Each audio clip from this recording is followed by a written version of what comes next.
भगवान की जय।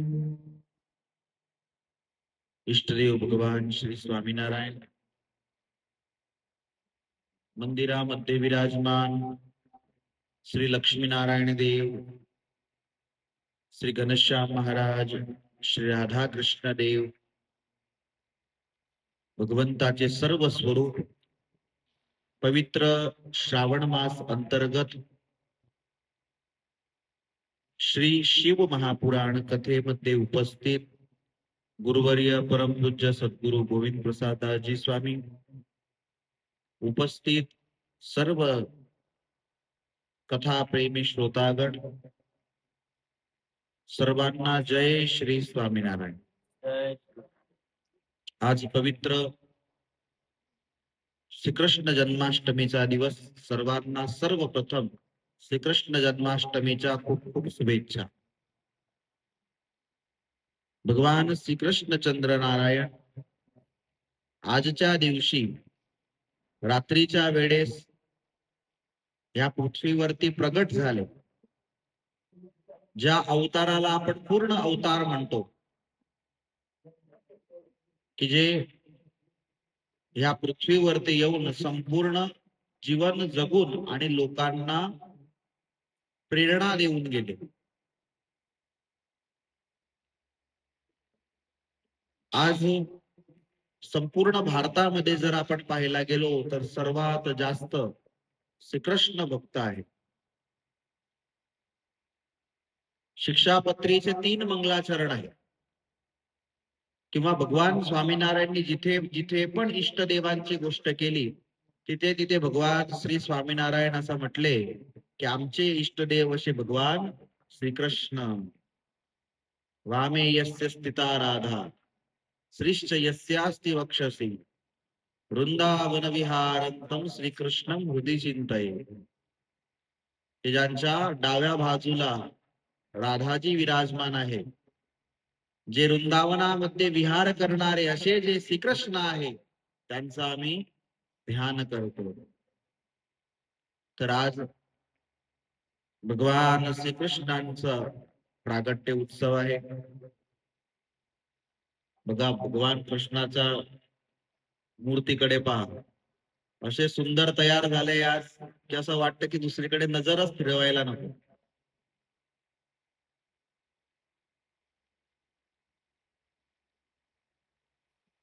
आज जेव्हा श्रीकृष्ण जन्माष्टमीचं व्रत आपण करणार आहोत, भगवान स्वामीनारायणची आज्ञा आहे जन्माष्टमी, रामनवमी, शिवरात्री आदी जे व्रत उपवास ते आमच्या सत्संगींनी अवश्यपणे करावे।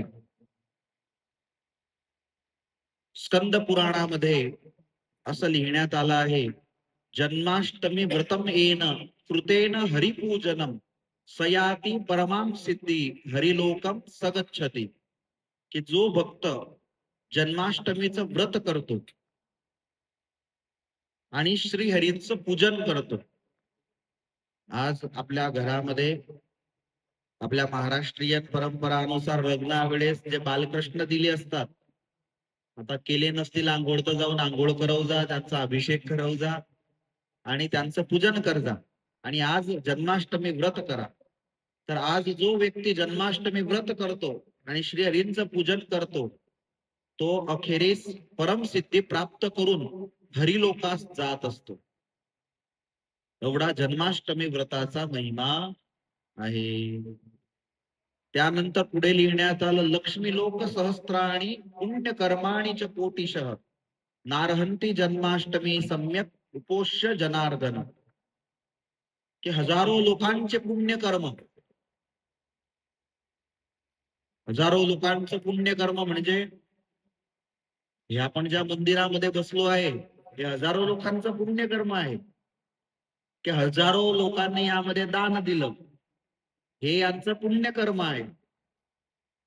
किंवा कुठे जप यज्ञ होत असला, कुठे कोणती समाजसेवा होत असली, ते हजारो लोकांचं पुण्यकर्म आहे, की ते हजारो लोक पुण्यकर्म करत आहेत। आणि कोटी यज्ञ, करोड यज्ञ कोणी केले तर हजारो लोकांचे पुण्यकर्माचं जे फळ आहे आणि करोडो यज्ञांचं जे फळ आहे, ते जेवढं फळ आहे ते योग्य रीतीने जर जन्माष्टमीचं व्रत केलं तर तुम्हाला ते फळ जन्माष्टमीचं व्रत देत असतं, असं स्कंद पुराणामध्ये भगवान वेदव्यासांनी लिहिलं आहे. म्हणून आजचा व्रत उपवास अति महत्वाचा दिवस आहे. आजच्या दिवशी जर शक्य असेल तर एक टाईम फराळ करून अवश्यपणे सर्वांनी उपवास करावा. कारण की असे पण तुम्ही काही ऐकणार तर नाहीये, तुम्ही 2 टाइम करणारच आहे, त्यापेक्षा एक टाइम करा आणि उपवास करा. रोगी असला, बाळक असला, गर्भवती स्त्री असली, अशक्त असला शरीराने, त्याला दोष लागत नाही. पण जो स्वतःच्या शरीराने स्वस्थ असला त्याने अवश्यपणे, आणि ह्या टायमाला सर्वांनी म्हातारीने व्हायचं. एक दिवस एक टाइम जेवण केल्याने कोणाच्या शरीरातून प्राण जात नाही. आणि व्रत केल्यानंतर तुम्ही गाय म्हैसला जर खायला नको द्या तर मग ते उपवास करते, त्याला उपवास म्हटला जात नाही. काही म्हणतात माझी उद्या किंवा आज निर्जळा आहे, म्हणजे मी पाणी पिणार नाही आणि मी सुट्टी घेतली. म्हटलं सुट्टी का घेतली, तर म्हणे दिवसभर झोपून राहील, म्हणजे आठवत नाही. तर मग तो व्रत उपवास म्हटला जात नाही. व्रत उपवासाच्या दिवशी केस कापू नये, नख कापू नये, त्यानंतर झोपू नये, त्यानंतर मैथून करू नये, कोणाला वाईट वाटेल असे शब्द बोलू नये. हे व्रत उपवासाचे नियम आहेत. तर आज जन्माष्टमीचा दिवस आहे. शक्य नसलं तर 2 टाइम फराळ करता, पण व्रत करता. मी आधी पण सांगितलं होतं की फराळ किती करायला पाहिजे, याद आहे का तुम्हाला? याद आहे की दररोज भोजन करत असलो त्यातून 25 पैशांचं म्हणजे 25व्या भागाचं फराळ केला पाहिजे. समजून घ्या, आपण 100 रुपयाचं जेवण करत असलो तर फराळ किती रुपयाचा करायला पाहिजे? 25 रुपयाचा करायला पाहिजे. राजू दादाला गोष्ट समजून गेली आहे बरं. आता राजू दादा आज तसंच करणार आहे. तर आज जन्माष्टमी व्रत, रात्रीला आपल्या इथे जन्माष्टमी उत्सव आपण करणार आहोत. रात्री दहीहंडीचा पण कार्यक्रम आहे. श्रावण मास अंतर्गत शिव महापुराण कथा, त्यामध्ये रुद्र संहितामध्ये 5वा खंड युद्धखंड, त्या युद्धखंडामध्ये आपण प्रवेश करूया. कार्तिक स्वामी यांनी कोणाचा वध केला? तारकासुराचा वध केला. तारकासुराला 3 पुत्र होते, तारकाक्ष, विद्युन्माली आणि कमलाक्ष. तिघ पण अति बळवान होते. आता त्या तिघांच्या मनामध्ये देवतांविषयी शत्रुता बांधवून गेली. त्यांना झालं की माझ्या वडिलांना या देवतांनीच कपट करून या कार्तिक स्वामी करून वध करवला. त्रासून गेले देवता पण आणि हे सर्व त्रास देऊ लागले. हे तिघचे तिघ जे भाऊ होते ते अति बळवान होते, जितेंद्रिय होते, संयमी होते आणि देवतांचा द्रोह करणारे तिघ पण भाऊ होते. ह्या तिघांनी विचार केला की आपण देवतांना सुखाने बसू देणार नाही. आपल्या पिताचा यांनी नाश केला. आपल्या पितासारखे आता आपण 3 आहोत. आपण आता कुणाला सोडायचं नाही. आणि तिघचे तिघ मेरू पर्वतावरती गेले आणि मेरू पर्वतावरती ब्रह्माजीचं अति उग्र तप करू लागले. अति उग्र तप केल्याने ब्रह्माजी प्रसन्न झाले आणि ब्रह्माजी म्हणतात की तुम्ही तप केलाय, मागा तुम्हाला काय पाहिजे. तर ब्रह्माजीला ते म्हणतात आम्हाला तुम्ही अमर बनवून टाका, आम्हाला कोणी मारूच शकणार नाही, आमचा मृत्यूच होणार नाही. ब्रह्माजी म्हणतात दुसरं मागा. हे वरदान मी नाही देऊ शकणार. तेव्हा या तिघांनी सांगितलं की बघा, तुम्हाला दुसरं वरदान द्यायचं आहे तर आम्हाला असं वरदान द्या की आम्हाला राहण्यासाठी आता घर नाही, तर आम्हाला 3 नगर बनवून द्या की जिथे आम्ही शत्रूंपासून आमचं रक्षण करू शकू. असे 3 नगर बनवून द्या जे आकाश मार्गामध्ये आमच्या इच्छेने उडू शकतील. आणि असं वरदान द्या की त्या 3 नगरांचा नाश केव्हा होईल, तर या आमच्या अटी आहे, या अटी अनुसार जो पालन करेल तोच त्या 3 नगरांचा नाश करू शकेल, आणि त्या 3 नगरांचा नाश होईल तेव्हाच आमचा नाश होणार. तर पहिला नियम सांगितला की तिन्ही 3 नगरांना एकच बाणामध्ये कोणी नाश करेल तरच त्या 3 नगरांचा नाश होणार. दुपारच्या समय अभिजित नक्षत्र असेल, चंद्रमा पुष्य नक्षत्रामध्ये असेल आणि आकाशातून प्रलयकालीन मेघ पाऊस पडत असणार, त्यावेळेस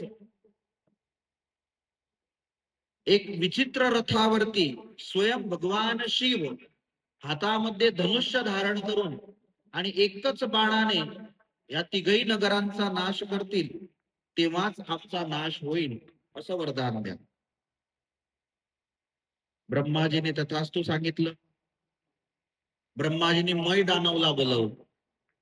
मै दानव आणि विश्वकर्मा, विश्वकर्मा हे देवतांचे कॉन्ट्रॅक्टर आहे आणि मै दानव हे दानवांचे आहे. तर मै दानवला बोलवलं आणि सांगितलं की मी तुम्हाला आज्ञा देतो, या तिघांसाठी 3 अलग अलग नगर तयार करून द्या. मग तिघांना मै दानवने विचारलं की तुम्हाला कसं घर पाहिजे आहे, कसं नगर पाहिजे आहे, त्यामध्ये कोणत्या प्रकारच्या सुविधा असल्या पाहिजे. या तिघांनी स्वतः जसं पाहिजे होतं, कारण की फ्री मध्ये होणार होतं, वरदान मिळालं होतं, त्यात तर काही मग बाकी ठेवायचं नसतं, सांगूनच दिलं असं असं असं असं नगर आम्हाला पाहिजे. आणि मै दानवांनी स्वतःच्या तपबळाने 3 प्रकारचे नगर तयार केले. एक तारकाक्ष होता, त्याने सांगितलं सोन्याचं नगर मला पाहिजे, त्याच्यासाठी सोन्याचं सुंदर नगर आकाशामध्ये उडू शकेल असं तयार करून दिलं. कमलाक्ष होता, त्याने सांगितलं मला चांदीचं पाहिजे. बघा किती बिचारा तिघे भावामध्ये संप आहे. एकानं सोन्याचं सांगितलं, दुसरं म्हणतं मला चांदीचं पाहिजे. त्याच्यासाठी चांदीचं विमान आणि चांदीचं नगर तयार करून दिलं. आणि तिसरा होता, तो म्हणतो मला लोखंडाचं पाहिजे, त्याच्यासाठी लोखंडाचं विमान तयार करून दिलं, पूर्ण नगर तयार झालं.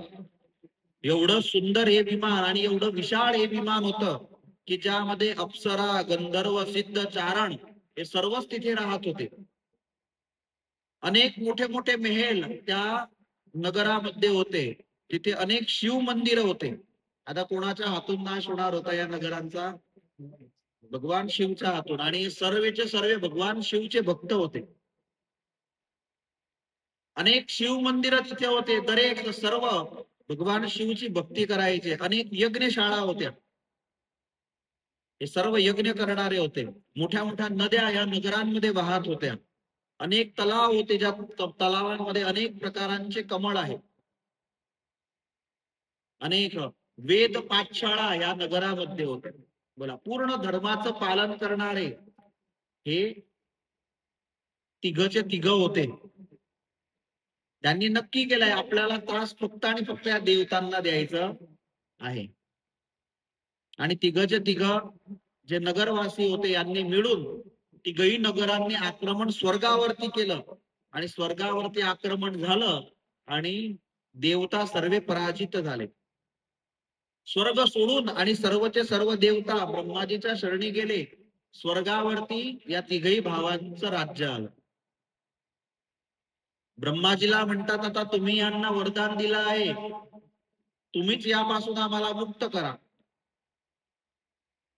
तेव्हा ब्रह्माजी म्हणतात की यांना फक्त आणि फक्त भगवान शिवच मारू शकतील, आपण कोणीच यांना काहीच करू शकणार नाही. आणि सर्व देवता भगवान शिवकडे गेले. भगवान शिवची प्रार्थना केली की तुमच्या हातून या 3 नगरांचा नाश होणार आहे आणि आम्हाला हे तिघचे तिघ खूप त्रास देतात. भगवान शिव म्हणतात तो तुमचा मधला मामला आहे. बाकी तिघचे तिघ नगरवासी अति धार्मिक आहे, सनातन धर्माचं पालन करणार आहे आणि माझी भक्ती करणारे आहे, म्हणजे मी यांना मारू शकणार नाही. सर्व देवता होते ते अति दुःखी झाले की भगवान शिव आता यांना मारू शकणार नाही, म्हणजे यांचा नाश होणारच नाही. सर्वे भगवान विष्णूकडे गेले. भगवान विष्णूला म्हणतात काहीही करून या तिघही नगरांचा नाश करायचा आहे. जोपर्यंत नाश होणार नाही तोपर्यंत आम्हाला शांती भेटणार नाही. भगवान विष्णू म्हणतात चिंता करू नका, मी रस्ता काढतो. आणि भगवान विष्णू यांनी स्वतःच्या शरीरातून एक मायावी पुरुष उत्पन्न केला. तो मायावी पुरुष मस्तकावरती एक पण त्याचे केस नव्हते, एक घाणेरडं कपड त्याच्या तोंडाशी बांधलेलं होतं, एक कमंडल त्याच्या हातामध्ये होतं. अति हा मायावी पुरुष होता. भगवान विष्णूच्या समोर हात जोडून उभा राहिला. भगवान विष्णू म्हणतात की तुम्हाला मी याकरिता उत्पन्न केला आहे की तुम्ही असा एक ग्रंथ निर्माण करा की ज्या ग्रंथामध्ये सर्व वेद धर्माचं खंडन केलं असेल, ज्यामध्ये पूर्णपणे पाखंड धर्माचं वर्णन केलं असेल, असा एक ग्रंथ तयार करा. आणि त्या ग्रंथाच्या उपदेश अनुसार तुम्ही या 3 नगरांमध्ये जाऊन सर्वांना पाखंडी अधर्मी बनवा. आता हा जो मायावी पुरुष होता याने वेद धर्मांचं खंडन करणारा एक ग्रंथ बनवला, ज्याला आपण भगवान स्वामीनारायणच्या भाषेमध्ये म्हटलं तर संग करू नये. शाक्तीपंथी असला, चारवाक असला, याचा संग करू नये. जो नास्तिक असला त्याचा संग करू नये. या प्रकारचे ज्यांची जी फिलॉसॉफी आहे त्या प्रकारचं वेद धर्मांचं खंडन त्यांनी केलं, भगवंताचं खंडन केलं. असे जे खंडन करणारे आहे, वर्णाश्रम धर्माचं खंडन करणारे आहे, असे उपदेश ज्यामध्ये आहे, असा ग्रंथ या मायावी पुरुषांनी या नगरजनांना भ्रष्ट करण्यासाठी तयार केला. ग्रंथ तयार झाला आणि त्यावेळेस तो मायावी पुरुष म्हणतो माझे एकट्याचे काम नाही, मला दुसरे सहायता अजून पाहिजे. आणि त्या समयी त्या स्वतः मायावी पुरुषांनी स्वतःच्या शरीरातून टोटल 300 सारखे मायावी पुरुष असे उत्पन्न केले. आणि दरेक नगरामध्ये 300 मायावी पुरुष पाठवले. सॉरी 100 मायावी पुरुष पाठवले. त्यांना कार्य देण्यात आलं की या नगरमध्ये राहणारे जो पण तुमच्याकडे आला त्याला तुम्ही अधर्माच्या मार्गी घेऊन जायचे. आता हे सर्वचे सर्व गावाच्या बाहेर बसले, गावामध्ये फिरू लागले, पण या तिघही नगरवासी जे होते हे कोणी त्यांच्यापासून भ्रष्ट झाले नाही. हे त्यांना समजवायचे की भाऊ मंदिरात जाऊ नको, महादेवाला पूजून काय करशील, त्यावरती दूध वेस्ट होत आहे.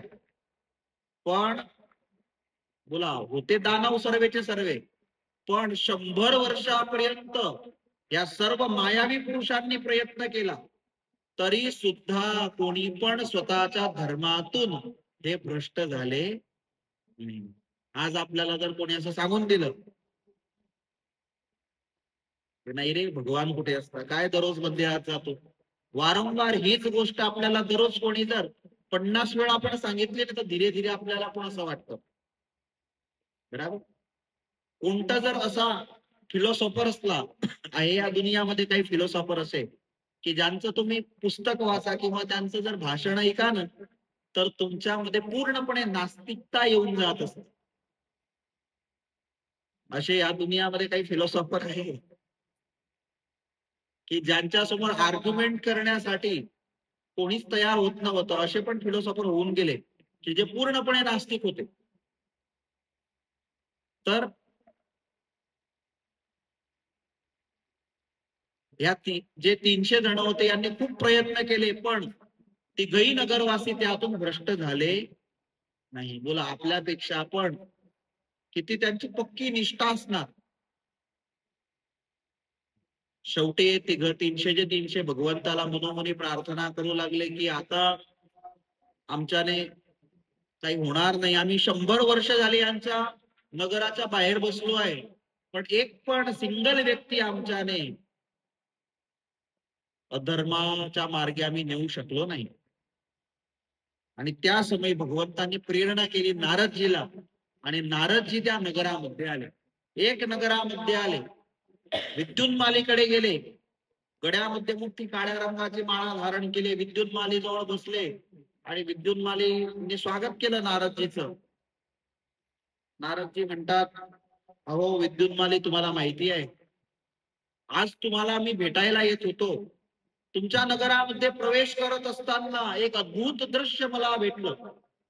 आजपर्यंत असे महापुरुष, असे धर्मवान मी आजपर्यंत पाहिले नाही. असे महापुरुष, संत पुरुष, सज्जन, खरे संत तुमच्या नगराच्या बाहेर बसले आहेत.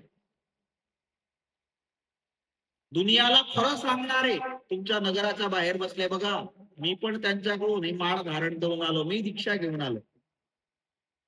असे संत पुरुष भेटणार नाही, तुम्ही त्यांचा संग करून घे जा बरं. आणि नारदजी निघून गेले. तिघांना अशा प्रकारे सांगितलं. त्या तिघाच्या तिघांना असं झालं की नारदजी ज्यांची प्रशंसा करत असले ते कोणी सामान्य तर नसतीलच. आपण ऍडव्हर्टाईज मध्ये पाहतो आणि ते तरत का स्वीकारतो? कारण की तो व्यक्ती आपल्यासाठी मोठा आहे. तो व्यक्ती कुठेतरी कोणत्या तरी क्षेत्रामध्ये पुढे आहे, तर त्याला पाहून आणि लोक शिकत असतात. त्याच्याकडे ती गोष्ट असते, समजून घ्या. कोणी सुंदर ऍक्ट्रेस असली तर तिचं रूप सुंदर असतं, पण ते दाखवते दुसरी क्रीम, की या क्रीम पुढे मी गोरी झाली. तर लोकांना कसं वाटतं की मला पण तिच्यासारखं बनून जायचं आहे, म्हणून ते लावणं. तर या प्रकारे आपण मोठ्यांमधून शिकत असतो. गीताजी मध्ये पण सांगितलंय की जसे मोठे आचरण करतात तसे त्यांना पाहून लहान पण आचरण करीतच असतात. आता नारदजीने असं सांगितलं म्हणजे यांना झालं की कोणीतरी नक्कीच हे मोठे महापुरुष असावे. आणि सर्वप्रथम विद्युन्माली आणि हे तिघचे तिघ भाऊ या तिघांच्या जवळ गेले, पाया पडल्या. यांना झालं की आता हे आले आहे, पहिले राजा आले, नंतर आपच प्रजाजन होईल. धीरे धीरे धीरे धीरे यांना वेद धर्मांचं खंडन शिकवू लागले. दिरेस्कन सांगितलं की हे सर्व वेद आहे हे भूतपिशाचांनी रचलेले आहे. वेदच नाही, वेद धर्मांचं खंडन शिकवलं. त्यानंतर स्वर्ग नरकासारखं काहीच नाहीये, हे तर फक्त लोकांना घाबरवण्यासाठी गोष्टी तयार केलेल्या आहेत. जर कधी कोणी असं म्हणणारा असला ना, तेव्हा तुम्ही हे समजावं की हे कोण म्हणत होता, हे भगवान विष्णूच्या आज्ञाने मायावी पुरुष दानवांना अधर्मी करण्यासाठी, पाखंड शिकवण्यासाठी म्हणत होते. अजून राजाला सांगू लागले, बघ बरं, हा धूर केल्याने थोडी स्वर्ग मिळतो, हे सर्व यज्ञ खोटे आहे सर्वे. एवढं मस्त सुंदर शरीर दिलाय भगवंतांनी, उपवास करून थोडी त्याला त्रास द्यायचा असता, मस्त खायचं असतं, जे भेटलं ते खायचं असतं. जर तसं असतं तर भगवंतांनी ते बनवलंच नसतं ना. आपण म्हणतो कांदा लसूण खायचा नाही, तर म्हणजे खायचा नसता तर भगवान ते बनवलाच नसता. दुनियामध्ये सर्व प्रकारच्या माणसं आहे, तर त्यांना बिघडवण्यासाठी पण तयार केलेले असतात भगवंतांनी. कारण की सर्वेचे सर्व मंदिरात आले तर या मंदिरात मावणार नाही, म्हणून मंदिरांमध्ये पण गर्दी मावावी म्हणून भगवंतांनी व्यवस्था केलेली आहे. बरोबर. सात्विक वृत्तीवाला माणूस विचार करतो की सकाळी मंदिरात जायला पाहिजे. राजसीवाला असतो तो म्हणतो की 11 वाजता जायला पाहिजे. आणि तामसीवाला म्हणतो आता तर गेला होता गेल्या महिन्यात. हे जे आहे हे भगवंतांनी व्यवस्था केली आहे सर्वांसाठी, की इथे जर सर्वे आले तर मी कोणाकोणावर लक्ष ठेवू? म्हणून बरे आहे हे घरी, हे बरे आहे गादीवरती झोपलेले, म्हणून हे सारखी व्यवस्था आहे. तर सर्व सांगू लागले मंदिर कुठे आहे, काय गरज आहे. आता एक जणांनी आपली पोस्ट ठेवली होती इंस्टाग्राम वरती की जळगाव गौरव असं काहीतरी एक पोस्ट त्यांनी केली होती. जर कोणी इंस्टाग्राम युज करत असले तर त्यांना माहिती असेल की एक पोस्ट होती. त्यामध्ये खालते काही कॉमेंट होत्या, खूप चांगल्या चांगल्या होत्या, काही नेगेटिव्ह पण होत्या. तर एकाने कॉमेंट केली होती त्या खालते, जे आताच्या पिढीची मानसिकता, काही पिढी स्वतः म्हणजे अशी झालं आहे की त्यांना चांगला विचार पण सुद्धा दुर्लभ झालेला आहे. तशा लोकांवरती आपल्याला दया येते. त्यांनी लिहिलं होतं की जळगावची शान ही नाहीये म्हणे. जळगावची शान काय आहे? जळगावची शान आहे वांगे, जळगावची शान आहे केळी. इथपर्यंत तर बरोबर होतं. मग पुढे लिहिलं होतं जळगावची शान आहे भरीत आणि जळगावची शान आहे, समजले? आलं, तेच तेच तेच तेच. या पवित्र जागेवरती बसून तो शब्द मी बोलू शकत नाही. तर हे जळगावची शान आहे म्हटलं, याच्या बुद्धीवरती दया येते आपल्याला. जळगावची शान काही असलं पाहिजे. तुझ्या घरामध्ये, तुझ्या घराची शान तू तुझे टॉयलेट बाथरूम दाखवणार आहे की आमच्या घरामध्ये ऍडजस्ट फॅन लावलेला आहे टॉयलेटमध्ये, हे दाखवणार आहे तू? घराची शान काय आहे? तर घराची शान आहे की तुमच्या घरामध्ये पवित्रता किती आहे. तुमच्या घराची शान आहे तुमच्या घरामध्ये देवपूजा होते.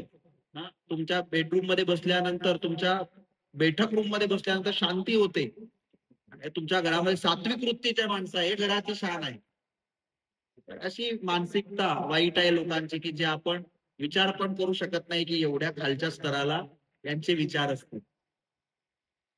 तर हे जे तिघचे तिघ मायावी पुरुष होते, यांच्या कारणाने धीरे धीरे वेद पाठ बंद झाले, मंदिर बंद झाले, यज्ञ बंद झाले. हा पाऊस का येत नव्हता? श्रावण महिना चालू आहे आणि श्रावण महिन्यामध्ये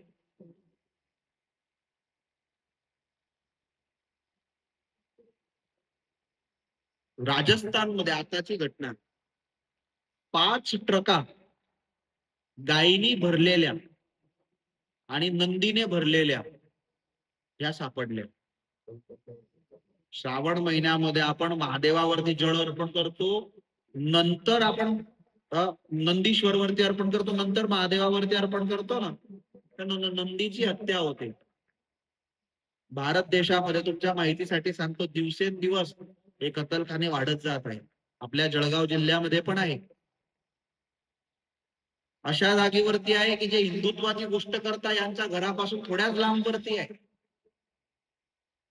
जोपर्यंत या अशा पवित्र जागेवरती तुम्ही गायीचं रक्त, नंदीचं रक्त पडतं, तोपर्यंत दुष्काळ तर पडणारच आहे.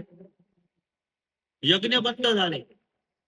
यज्ञ रीतिरिवाज असले तरी पण तिथे नियम पालन केले जात नाहीये. पॅन्ट शर्ट घालून कोणी पण यज्ञामध्ये आहुती देतोय. ज्याला अधिकार नाही तो व्यक्ती वेद मंत्रांचं गान करतोय. तर मग हे सर्व होणारच आहे. आपले ऋषीमुनी लिहूनच गेले आहे आधीपासून. आज तुम्ही पहा किती जागेवरती झाडां कापून टाकत असतात, अनेक जागेवरती. म्हणजे आपण जर असं पाहायला गेलो बाहेरच्या देशामध्ये, तर कित्येक वेळे म्हणजे कोणाने जर माणसाची हत्या होऊन गेली ना, तर तरी सजा कमी होते. पण कोणी झाड कापलं तर त्याला खूप मोठी सजा आहे. आपल्या देशामध्ये उलट आहे. माणसाची किंमत तर आहेच, पण कोणी पण झाड कापू शकतो किंवा कोणाला एवढी जागरूकता नाही. पण धीरे धीरे या वर्षी किंवा गेल्या वर्षी मी पाहतोय तर थोडी थोडी समाज सेवा करणाऱ्या ज्या संस्था आहेत त्या धीरे धीरे आता खूप काही असं करत आहे. पण झाड हे हमेशा असे लावायला पाहिजे की जे पशु पक्षी आणि माणसांसाठी उपयोगी आहे. जसं की वडाचं झाड आहे, पिंपळाचं झाड आहे किंवा लिंबाचं झाड आहे. या प्रकारचे झाड पर्यावरणाला पोषक देणारे आहेत. तर आता यज्ञ इथे बंद झाले आणि त्या कारणाने दुष्काळ पडू लागला, अधर्म वाढू लागला आणि सर्वचे सर्व जे नगरजन होते ते पण अधर्माच्या मार्गी गेले. आणि त्यावेळेस या तिघही 300 मायावी पुरुषांनी संदेश पाठवला भगवंताला की आम्ही आमचं कार्य केलेलं आहे. आज तर सुट्टी आहे सर्वांना? नाही, नाही सुट्टी नाही आहे. खोलायला जावं लागेल ना दुकान. तर भगवंताला संदेश पाठवला आणि त्यावेळेस भगवंतांनी सांगितलं की चला आता भगवान शिवकडे जाऊ आणि सर्व देवता भगवान शिवकडे गेले. भगवान शिवला प्रार्थना केली आणि भगवान शिवने नाही सांगून दिलं की भगवान विष्णूने यांचा धर्म खंडन केला आहे ना, तर भगवान विष्णूलाच सांगा की आता तुम्हीच त्यांना मारा, मी मारणार नाही. एक तर भक्ती करणारे लोक या दुनियामध्ये कमी असतात आणि ते भक्ती करत होते त्यांना तुम्ही भक्तीपासून भ्रष्ट केलं, म्हणून आता मी त्यांना मारणार नाही.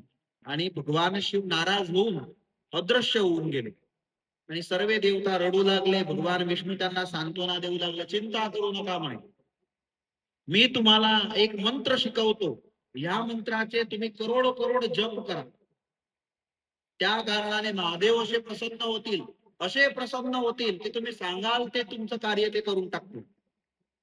आणि सर्वचे सर्व देवता होते त्यांना भगवान विष्णू यांनी दीक्षा दिली एक मंत्राची, ओम नमः शिवाय शुभम शुभम कुरु शिवाय नमः. या मंत्राचे तुम्ही करोड करोड जप करा आणि सर्वचे सर्व देवता ह्या मंत्राचे शुद्ध होऊन जप करू लागले आणि करोड करोड जप जेव्हा पूर्ण झाले तेव्हा भगवान शिव प्रसन्न झाले आणि म्हणतात मला माहितीये तुमची इच्छा काय आहे, आता चिंता करूच नका, आता असं समजा की आता तिघही नगरांचा नाश झाला आणि तुम्ही आता माझ्यासाठी विचित्र रथ तयार करा. आणि जो विचित्र रथ तयार केला ती कथा आपण उद्याच्या दिवशी श्रवण करू. महादेवावरती शंखाचं जड का अर्पण करू नये ती कथा, शंखचूड वधाची कथा, ते पण आपण उद्याच्या दिवशी श्रवण करू. स्वामीनारायण भगवान की जय.